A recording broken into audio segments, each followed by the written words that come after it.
A reminder that Monday is Martin Luther King Jr. Day. The civil rights activist was assassinated in 1968, and the day is a way for Americans to honor Dr. King's legacy through service.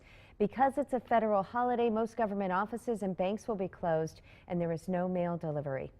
A man who says he knew King spoke in Fond du Lac years ago. Fox 11's Scott Hurley has this week's Flashback Friday from January 16th of 2006.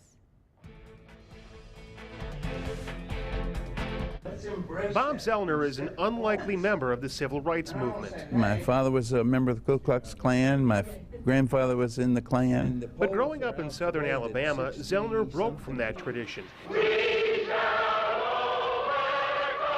As a college student in Montgomery, Alabama in 1960, he was assigned to write a paper on race relations.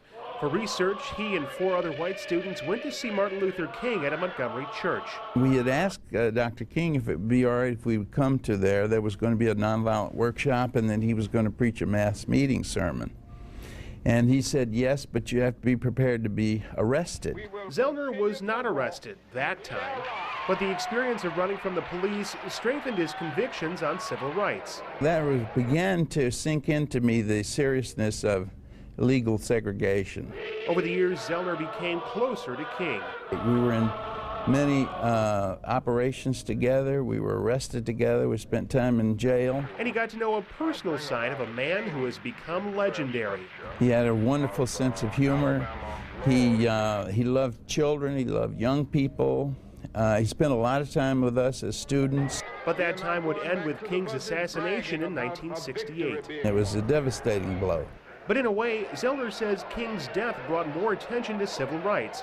And nearly 38 years later, he says King would be pleased with the progress, but not satisfied. He would be the first to speak out on the pressing issues of today. And now that job is left to people like Bob Zellner.